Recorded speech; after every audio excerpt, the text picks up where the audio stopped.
एक सरकार हुए अद्भुत महापुरुष, सरकार को भोग लगा के कुछ पाते थे।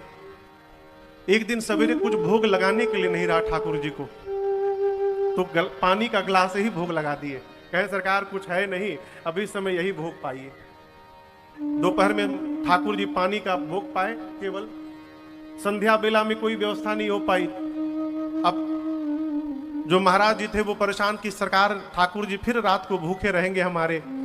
तो सायंकाल वहां एक सेठ जी थे, सेठ जी के पास भेजा किसी सेवक को कि जाओ वहां से कुछ उधार मांग के ले आओ। सेठ जी मना कर दिए, बोले उधार नहीं मिलेगा, भगो यहां से। जब सेवक वापस चला आया तो वो महाराज जी ठाकुर जी को बोले सरकार इस समय भी आपको पानी से ही काम चलाना पड़ेगा।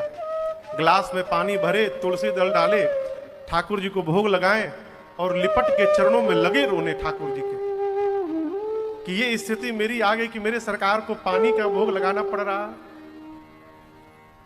अब दर्शन करिए, अगले दिन सवेरे जो सेठ जी मना किए थे कि कुछ नहीं दूंगा उधार, उनके दुकान से बैलगाड़ी में भर भर के सामान आया आश्रम पर, भर भर के। महाराज जी पूछे भाई ये सामान कहां से आया? तो सेठ जी ने भेजा। महाराज जी दौड़ कर गए सेठ जी के पास, बोले अरे मेरे पास पैसा नहीं है, आप क्यों भेज दिए? बोला अरे पैसा, सवेरे सवेरे 4 बालक आए थे मेरे दुकान पर और अनगिनत स्वर्ण की असरफियां देकर गए हैं और कहे कि हमारे महाराज जी ने आपका नाम लेकर, हमारे महाराज जी ने भिजवाया है, सामान भिजवाइए आश्रम पर। तो बोले हमने तो किसी को नहीं भेजा, अब मेरे पास स्वर्ण की असरफियां कहां से आएंगी? तो सेठ जी बोले हमको तो पता नहीं है। उन चारों बालकों ने ये एक एक पीतांबरी हमको देकर छोड़कर यहां गए हैं कि बोले सरकार आएंगे तो उनको दे दीजिएगा। और जब वो पीतांबरी देखे महाराज जी, तो वो जो ठाकुर जी मंदिर में थे वो उनकी पीतांबरी थी। जाकर देखे तो आश्रम में पीतांबरी थी ही नहीं, वो सेठ जी के पास।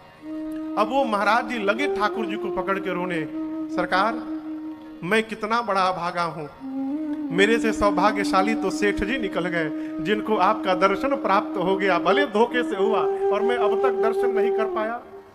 सेठ जी को जब पता चला तो वो भी विरक्त हो गए, छोड़कर और आश्रम की सेवा में लग गए। ये प्रसंग, ये सत्य घटना सुना रहा हूं आपको मैं। प्रसंग कहता है माई बाप किस वेश में कौन हमारे अगल बगल घूम रहा है हम और आप नहीं जानते, इसलिए जो भी दिखाई पड़ रहा है दोनों हाथ जोड़कर उसको दंडवत प्रणाम करिए। इसी बहाने कहीं ठाकुर जी को प्रणाम कर लिया और उनका आशीर्वाद मिल गया तो जीवन का उद्धार हो जाएगा।